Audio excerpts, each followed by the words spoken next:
Every so often, you'll go through a period in your life.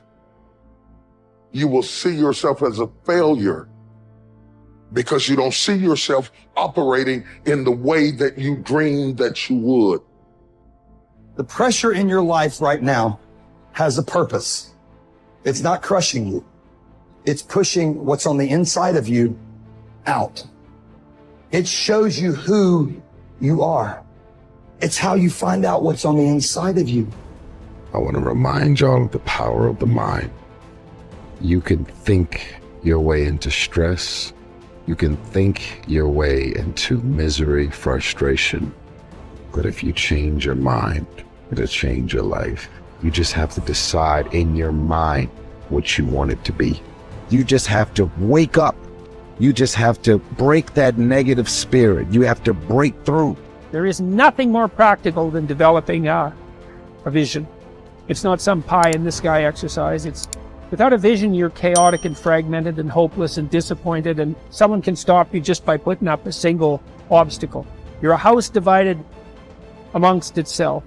You have no forward movement. You're not enthusiastic, and that's to be filled with the Spirit of God, by the way. And your life is a sequence of disappointments and frustrations and tragedies, and you're a leaf blowing in the wind.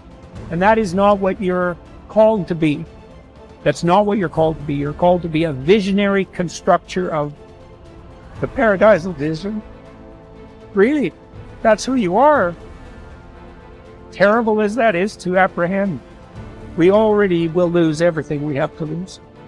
Right? We're all in this game, man. So there's, whether you want it to be this way or not, you are betting everything on your life. You don't know what you've got until all hell breaks loose. You don't know what you can take until the pressure is applied to your life. You don't know what you can endure until people stab you in the back and walk away from you. You don't know how much courage you have until you've been under fire and under struggle and under tribulation.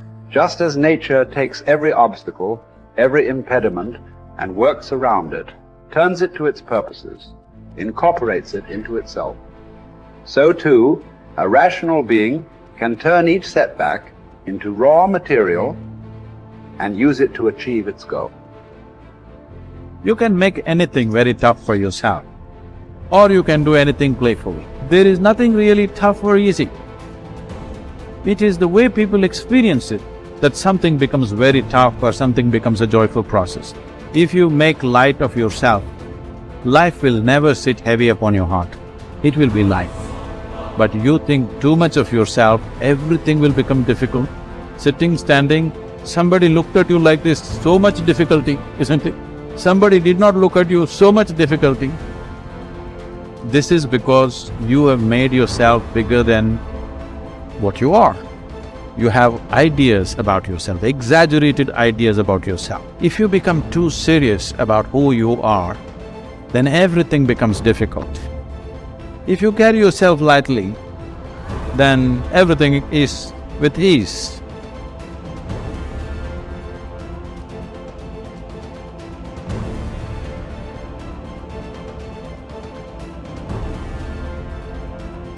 There's two great words of antiquity everybody should learn. Here they are, one's positive and one's negative. Here's the positive word from antiquity, behold. That's the positive word. Behold the possibilities, behold the opportunity, behold the future and give it design. Behold and look at the chances you've got. Behold, spring has come. Behold, the day has arrived. And the sun is shining and the shadows are fleeing away. Behold, the next person you can meet might be your friend for life. Behold, the next person might be a colleague forever. Behold, that's the positive word, behold. Now, here's the negative word. Beware. Beware of what you become in pursuit of what you want. Beware. All of our lives we have to deal with behold and beware. When a kid goes to school, it's behold the opportunity and beware the dangers. Behold and beware. So beware of what you become, pursuing what you want. Some things I went for in the very beginning cost me too much. I got so obsessed with some things that I found out later the price was too big to pay? If I would have known better, I never would have paid. But sometimes we learn when? After.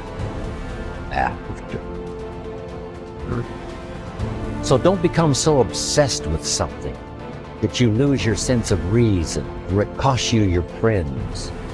Don't be so obsessed with something that you compromise your virtues and your value.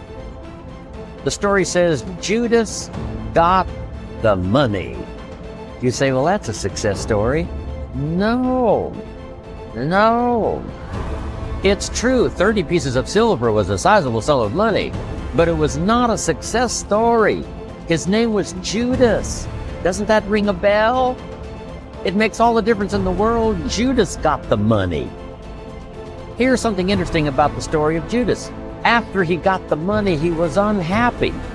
Someone says, well, if you had a fortune in your hand, why would you be unhappy? And here's the key. He was not unhappy with the money. He was unhappy with himself. Here's a key phrase. The greatest source of unhappiness is self-unhappiness. It's not from outside the things that make us unhappy. Greatest devastating unhappiness is to be unhappy with yourself. Now, a mild form of unhappiness is constructive. The desperate form of unhappiness is destructive. It's like worry. We should all worry a little, but not let it destroy our lives. So it's called caution, but not undue caution. It's called fear and worry, but not the worry that kills you, not the worry that destroys you. It's like hate. You don't need to hate your job. Save your hate for the important things like evil, like the weeds that attack your garden, like the diabolical ideas that try to entice your children. Right? You don't need to hate everything. I hate this, I hate that. That's the misuse of your hate. Save it for the things we really must.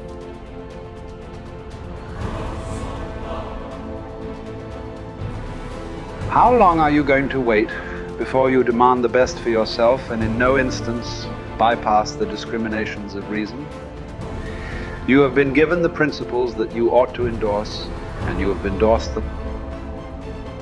What kind of teacher, then, are you still waiting for in order to refer your self-improvement to him? You are no longer a boy, but a full-grown man. If you are careless and lazy now and keep putting things off and always deferring the day after which you will attend to yourself, you will not notice that you are making no progress, but you will live and die as someone quite ordinary. From now on, then, resolve to live as a grown-up who is making progress, and make whatever you think best a law that you never set aside. And whenever you encounter anything that is difficult or pleasurable or highly or lowly regarded, remember that the contest is now. You are at the Olympic Games. You cannot wait any longer, and that your progress is wrecked or preserved by a single day in a single event. Success is both a journey and a destination, isn't it? It is both the steady, measured progress toward a goal and the achievement of a goal. Success is an accomplishment, whether it be great or small, and it's an understanding of the potential and power of an entire human life. Success is an awareness of value, and it's the cultivation of value through discipline. It can be tangible or intangible. Success is a process of turning away from something in order to turn toward something else. From no exercise to exercise, from candy to fruit, from not investing to investing. Success is responding to an invitation to change, to grow, to develop, to become, to move up to a better place with a better vantage point. But most of all, success is making your life what you want it to be, considering all the possibilities, considering all the examples. What do you want for your life? That is the big question. Remember, success is not a set of standards from our culture, but rather a collection of personal values, clearly defined and ultimately achieved. Success is your better life for you, the design you give it, the dreams you accomplish, making your life what you want it to be for you That is success.